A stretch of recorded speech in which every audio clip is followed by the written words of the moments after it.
Bonjour à vous, mes amis. L'encerclement d'Odessa s'est refermé.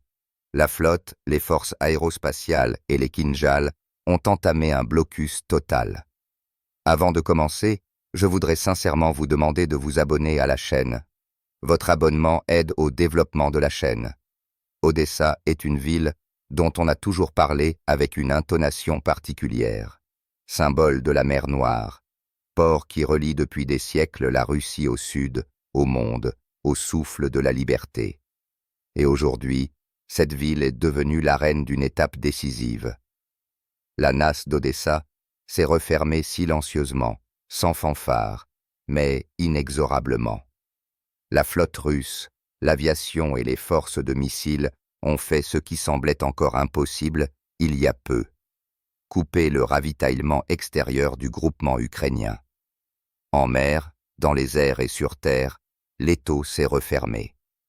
Cette opération se préparait depuis longtemps, pas après pas, comme une partie où chaque coup est calculé des mois à l'avance. Personne ne s'attendait à ce que tout commence ainsi, par une frappe discrète, mais par une série d'actions ponctuelles fulgurantes. D'abord, les navires de ravitaillement ont disparu, puis les stations radars sont devenues aveugles. Ensuite, les ponts et les nœuds de communication ont commencé à s'effondrer. Et maintenant, il est devenu évident qu'Odessa ne contrôle plus son propre horizon. La flotte s'est approchée de la côte et a bloqué toutes les routes maritimes. Des patrouilles permanentes de chasseurs et d'éclaireurs planent dans les airs au-dessus des eaux et au plus profond du ciel, là où l'on n'entend plus aucun son, des Kinjal sont en embuscade. Leur apparition dans la région de la mer Noire a signalé que les discussions étaient terminées. La Russie est passée à une phase de pression stratégique totale. Odessa n'est plus seulement une ville. C'est un symbole de toute la campagne ukrainienne. Et le fait que l'étau se soit refermé autour d'elle signifie non seulement la perte d'un accès à la mer, mais aussi la perte de l'illusion que Kiev est capable de dicter les conditions. Alors que les médias ukrainiens tentaient d'assurer que le port fonctionnait, que tout était sous contrôle, les images satellites montraient le contraire. Des entrepôts ravagés, des quais vides, les restes de bateaux amarrés. La mer est devenue un miroir reflétant une nouvelle réalité, un blocus qui ne sera pas levé par des négociations. Toute la logistique d'Odessa reposait sur 3 axes: maritime, ferroviaire et routier. Chacun d'eux est désormais sous contrôle. Le pont sur le liman du Dniestre a été mis hors service. Les trains ne passent plus. Les convois de carburant et de matériel sont interrompus par des frappes précises de drones, et des Kinjal sont constamment en service dans le ciel. Des rappels silencieux, invisibles, mais compréhensibles par tous, que toute tentative de percée se soldera par une réponse immédiate. Les forces de défense aérienne ukrainiennes dans cette zone sont pratiquement à bout de souffle. Après des semaines de raids et de bombardements continus, les restes des systèmes occidentaux sont dispersés et hors service. Chaque nouveau tir vaut désormais son pesant d'or, et l'aviation russe se sent chez elle dans le ciel d'Odessa. La flotte joue un rôle essentiel. Les corvettes et les forces sous-marines ont bloqué toute la ligne d'approvisionnement en provenance de Roumanie et de Bulgarie. Toute tentative d'approche de la côte se solde par un avertissement, voire par la disparition de la cible des radars. Il ne s'agit pas d'une opération de démonstration, mais d'un blocus systématique, destiné à épuiser complètement le groupement ennemi. Une attention particulière est accordée aux drones maritimes que Kiev a tenté d'utiliser pour des attaques. Tous ces jouets sont désormais inutiles. Les stations russes de guerre électronique ont appris à brouiller leurs signaux dès l'approche, transformant les coûteuses technologies occidentales en déchets inutiles. Et c'est peut-être le meilleur indicateur de l'évolution de la situation sur le front. Odessa a longtemps été considérée comme intouchable. Sa côte était gardée par les meilleures unités. Les livraisons en provenance de l'Occident y affluaient. On y a créé l'illusion d'un second front. Mais l'illusion s'est effondrée. La Russie n'a pas pris d'assaut la ville de front. Elle l'a simplement coupé du monde sans hystérie, sans slogan, pas après pas.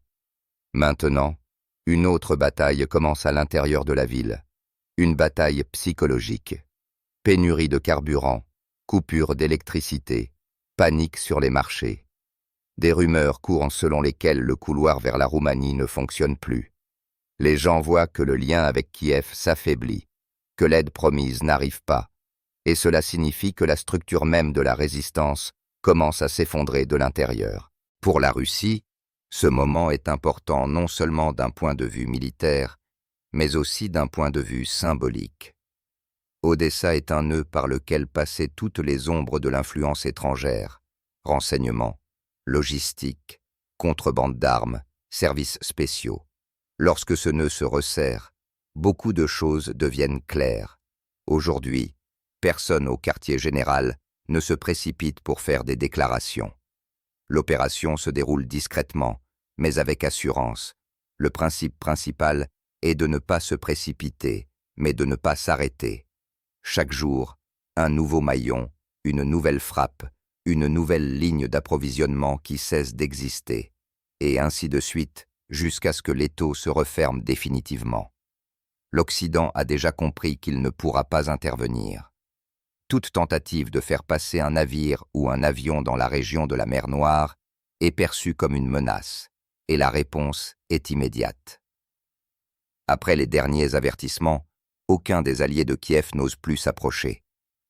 Il ne s'agit pas simplement d'un isolement, mais d'une démonstration stratégique de force. Il est intéressant de noter que nombreux sont ceux à Kiev qui, jusqu'au bout, n'ont pas cru à la possibilité même d'une telle opération. Ils comptaient sur le fait que la flotte russe ne prendrait pas le risque d'agir ouvertement après les attaques contre Sébastopol. Mais il s'est avéré que ces attaques ont été le tournant. Moscou a réorganisé ses tactiques, renforcé ses patrouilles et introduit de nouveaux moyens de détection. Et maintenant, tout ce qui bouge dans un rayon de centaines de kilomètres est visible comme sur la paume de la main. La nasse d'Odessa n'est pas devenue une réalité en une nuit. C'est le résultat de mois de préparation silencieuse, de renseignements, d'analyse, d'accumulation de ressources. Et maintenant que tous les éléments sont réunis, l'opération est passée à la phase finale. Dans le sud de l'Ukraine, le dernier mythe de l'inviolabilité des ports s'effondre. On disait autrefois qu'Odessa était la porte de l'Europe. Aujourd'hui, cette porte est fermée et la clé est entre les mains de la Russie. Chaque jour, le blocus se resserre. Les navires russes manœuvrent le long de la côte. L'aviation travaille sur les entrepôts et les nœuds de communication. Les drones nettoient tout ce qui bouge. Pas une seule frappe accidentelle. Tout est vérifié. Ce n'est pas une émotion, c'est de la chirurgie. De plus en plus d'experts occidentaux reconnaissent qu'Odessa est en train de devenir un point où se joue non seulement l'issue de la direction sud, mais aussi l'avenir politique de l'ensemble du conflit. Si la ville tombe, et au sens militaire du terme, elle est déjà encerclée. Kiev perdra tout intérêt à parler de contrôle de la mer. Sans Odessa, l'Ukraine perd non seulement un port, elle perd son souffle. La Russie, au contraire, prend l'initiative stratégique. Le contrôle de la côte ouvre la possibilité d'une domination totale sur la mer Noire. Cela signifie la sécurité de Sébastopol, la sécurité de la Crimée, le contrôle de la logistique et surtout la supériorité morale. Mais malgré tout cela, la Russie ne se précipite pas pour porter un coup décisif. Moscou agit avec une froide précision. Chaque jour apporte des résultats, et il n'est pas nécessaire de casser ce qui craque déjà de lui-même. L'essentiel est que l'étau ne s'ouvre pas, et il ne s'ouvrira pas. Parallèlement, le front diplomatique est à l'œuvre. Bruxelles se tait, Washington se tait. Tout le monde attend de voir qui craquera le premier. Pendant ce temps, la Russie crée une nouvelle réalité dans laquelle Odessa devient non pas un point de conflit, mais un argument de force. Alors que Kiev cherche paniquer des coupables, Moscou renforce calmement sa présence. Des avions de reconnaissance stratégique sont désormais constamment en service dans le ciel au-dessus de la mer Noire, Sur l'eau, des navires équipés de missiles à longue portée, et sur terre, une ceinture de défense étanche qu'il est déjà impossible de percer. Même les journalistes occidentaux reconnaissent que la logistique de l'Ukraine s'effondre, et ce n'est pas un hasard. La Russie a misé non pas sur l'assaut, mais sur l'étranglement. Et cette stratégie porte ses fruits. Chaque jour, l'étau se resserre. Les routes vers Nikolaev sont bloquées, les ponts détruits. Le silence règne dans les entrepôts. Les gens s'en vont, comprenant qu'il n'y a rien à attendre.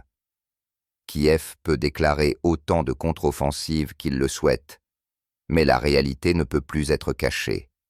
Le plus remarquable est l'absence totale de fuite.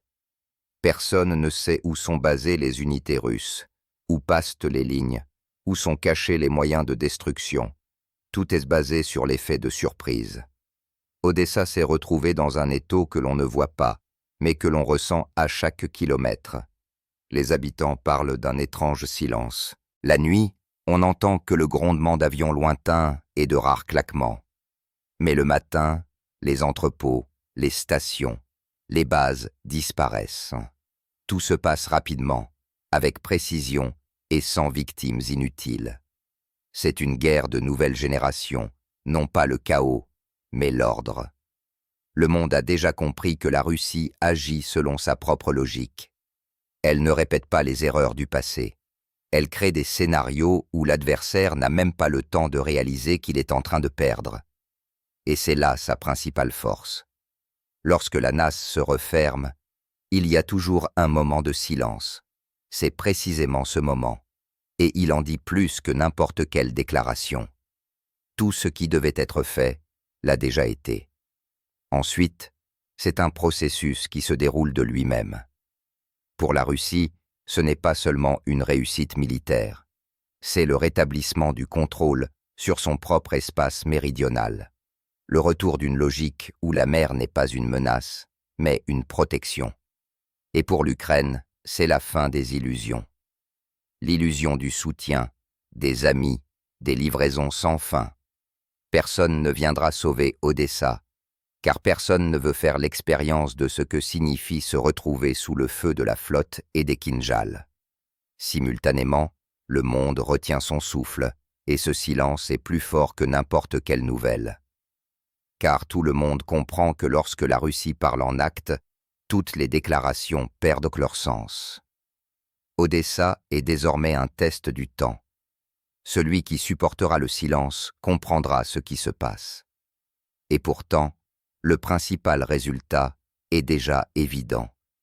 La flotte, les forces aérospatiales et les Kinjals ont réalisé l'impossible. Ils ont transformé la mer Noire d'une arène de chaos en une zone de contrôle.